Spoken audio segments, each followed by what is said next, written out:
Have you ever felt like you are operating on a slightly different frequency than the people around you? Maybe you have habits that others find strange, quirky, or even annoying. You might be the person who stays up until 3 a.m. because that is when your brain finally feels alive.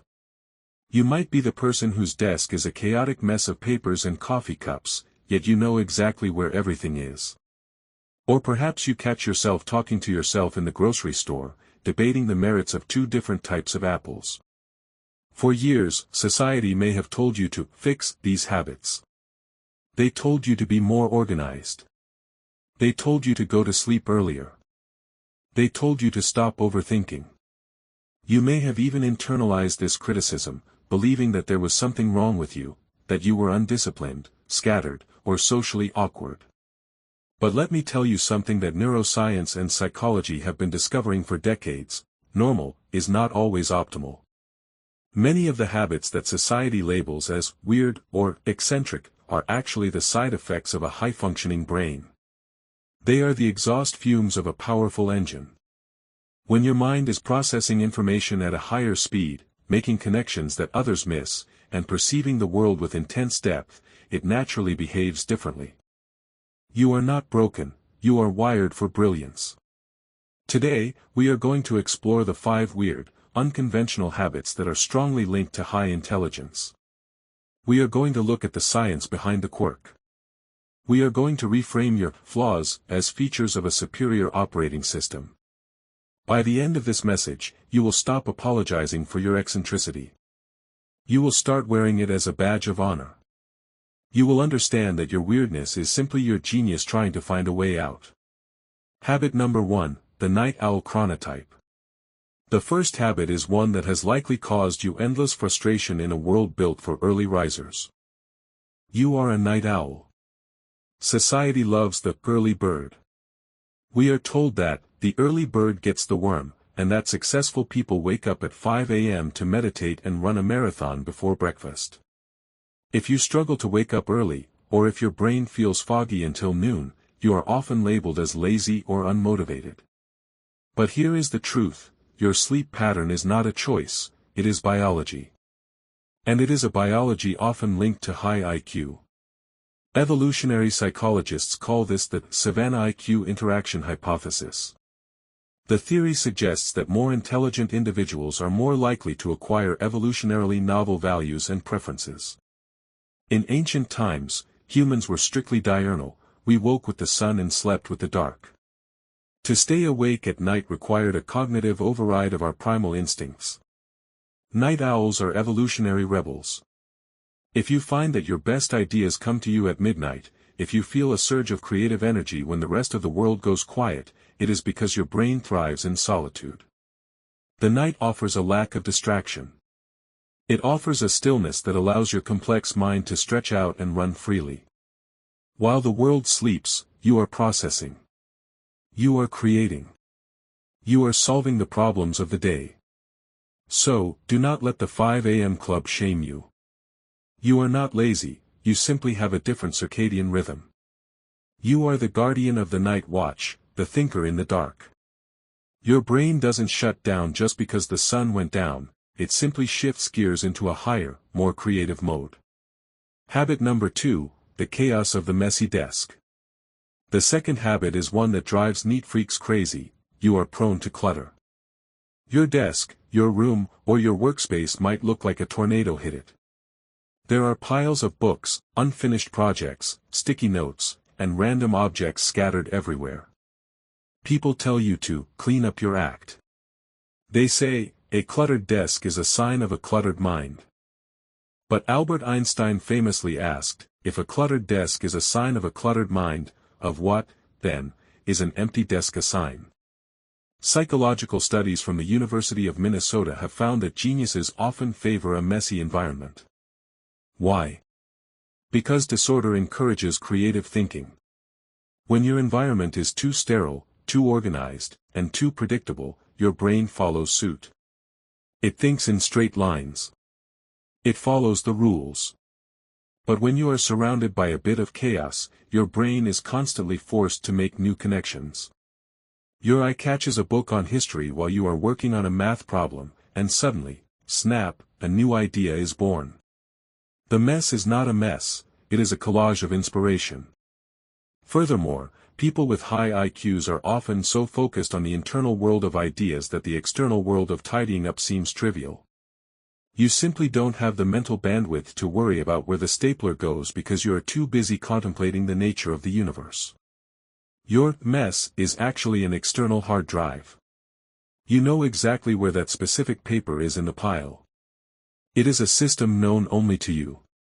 So, embrace your creative chaos. It is the fertile soil from which your best ideas grow.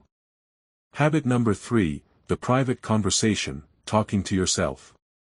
The third habit is one that many people hide, terrified that it is a sign of mental instability. It is the habit of talking to yourself. Have you ever been walking down the street, or pacing in your kitchen, muttering under your breath? Maybe you are rehearsing a difficult conversation. Maybe you are giving yourself a pep talk. Or maybe you are literally debating two sides of an argument, playing both the prosecution and the defense in the courtroom of your mind. When someone catches you doing this, the instinct is to freeze. You feel embarrassed. You make a joke to deflect the awkwardness. You worry that you are losing it. But science tells a very different story. Psychologists have found that talking to oneself is a trait of high cognitive efficiency. It is not a sign that the mind is broken, it is a sign that the mind is working at maximum capacity. Your brain is a supercomputer. It is constantly processing millions of bits of data, memories, future plans, sensory input, and abstract concepts. For a person with a high IQ, this internal traffic can become congested because the thoughts are moving faster than the conscious mind can track. By speaking out loud, you are using a tool called self-distancing. You are taking the thought out of the chaotic soup of your mind and putting it into the physical world. By giving the thought a voice, you give it structure. You make it tangible. This allows you to examine the idea more objectively, just as you would if a friend were speaking to you.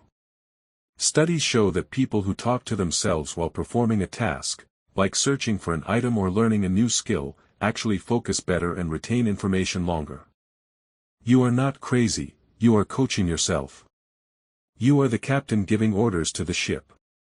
So, the next time you catch yourself whispering instructions to yourself, do not hush your voice. Acknowledge the brilliance of your own internal dialogue. You are your own best consultant. Habit number 4, the agony of small talk, social selectivity. The fourth habit is one that often gets labeled as antisocial, arrogant, or shy. It is an intense, physical aversion to small talk. Do you dread cocktail parties? Do you feel your energy draining away when you are forced to talk about the weather, the traffic, or the latest celebrity gossip? Do you find yourself standing at the edge of the room, observing rather than participating, wishing you could skip the pleasantries and talk about the meaning of life, the nature of the universe, or the future of humanity? People might tell you that you need to come out of your shell. They might think you are judging them.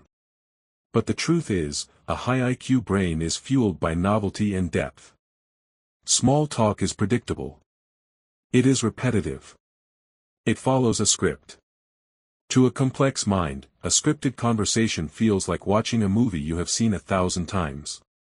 It is understimulating. It offers no new data, no new challenge, and no new connection. It is simply noise. You crave big talk. You crave conversations that challenge your assumptions, expand your horizons, and touch the soul. When you find a person who can meet you at that level, you are not shy at all. You can talk for hours. You come alive. You are passionate, animated, and engaged. This creates a paradox. You are an introvert who loves people, but hates the filler that stands between people. There is actually a scientific theory for this called the Savannah theory of happiness. It suggests that for people with higher intelligence, socializing frequently with crowds actually lowers life satisfaction. Why? Because historically, highly intelligent people were focused on long-term objectives, inventing tools, solving problems, charting stars. Constant social interruption distracted them from their mission. Your solitude is not loneliness, it is a workspace. When you pull away from the crowd, it is not because you dislike people. It is because you are protecting your cognitive energy. You are saving your bandwidth for the things, and the people, that truly matter. You are not antisocial, you are selectively social. And that is a sign of a person who knows the value of their own time. Habit number 5, the eternal question mark. The fifth and final habit is perhaps the most defining trait of all. It is an inability to simply accept things as they are. You have a habit of questioning everything. Since you were a child, you were likely the one asking, why? Why do we do it this way? Why is this the rule?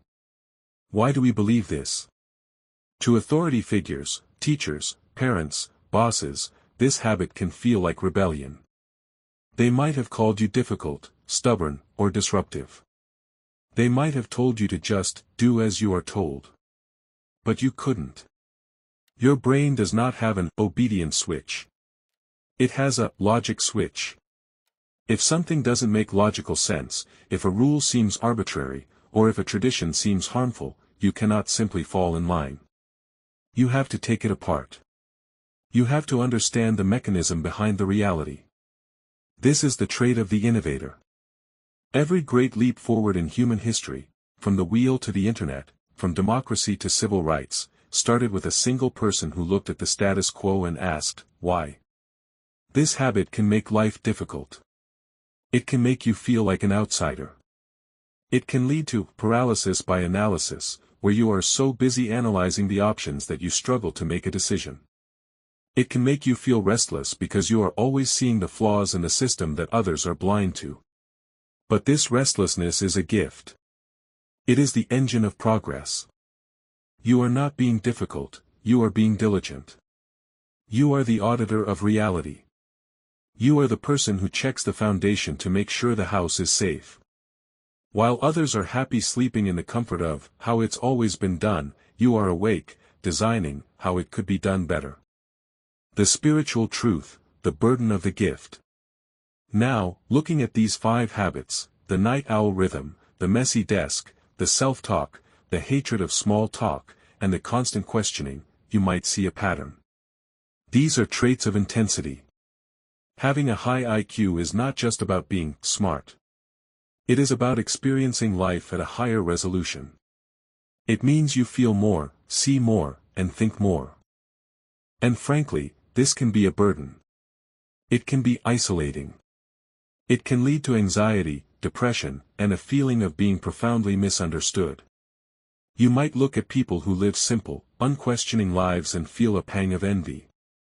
You might wish, just for a moment, that you could turn off the engine and just float.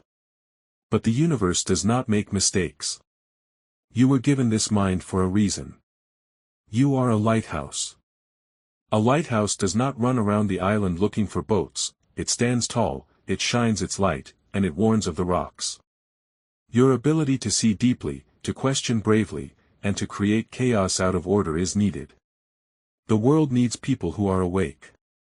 Your weirdness is the delivery system for your wisdom. The solution, owning your genius. So, how do you live with this mind without going crazy? First, stop apologizing. Stop trying to force yourself into the normal box. It doesn't fit, and it never will. Second, find your tribe. You may not fit in with the masses, but you are not alone. There are others like you, the night owls, the dreamers, the messy creators. Find them. When you are with your own kind, you will realize that you aren't weird, you are just rare. And third, use your gifts. Do not just hoard your ideas, share them. Write the book. Start the project. Solve the problem. Your mind is a tool that was given to you to serve humanity. Do not let it rust in silence. The final ritual. If this message resonated with your spirit today, if you felt a sense of relief knowing that your quirks are actually qualifications, then I invite you to make a powerful declaration. I want you to signal to the universe that you accept your mind. I want you to stop fighting your nature and start honoring it. Close your eyes for just a second. Place your hands on your temples, the sanctuary of your beautiful, complex mind. Feel the hum of your own existence. And silently say, I accept my brilliance. I honor my difference. I am exactly who I am meant to be. And to seal this intention, go to the comments below and write these simple words. I embrace my unique mind. Let those words be your permission slip to be the weirdest, smartest, most authentic version of yourself. Let them be the moment you stop hiding your light under a basket. You are not broken. You are a masterpiece of complexity. Thank you for sharing your energy with me today. Keep asking why. Keep staying up late. Keep talking to yourself. The world is listening. Until next time, stay curious.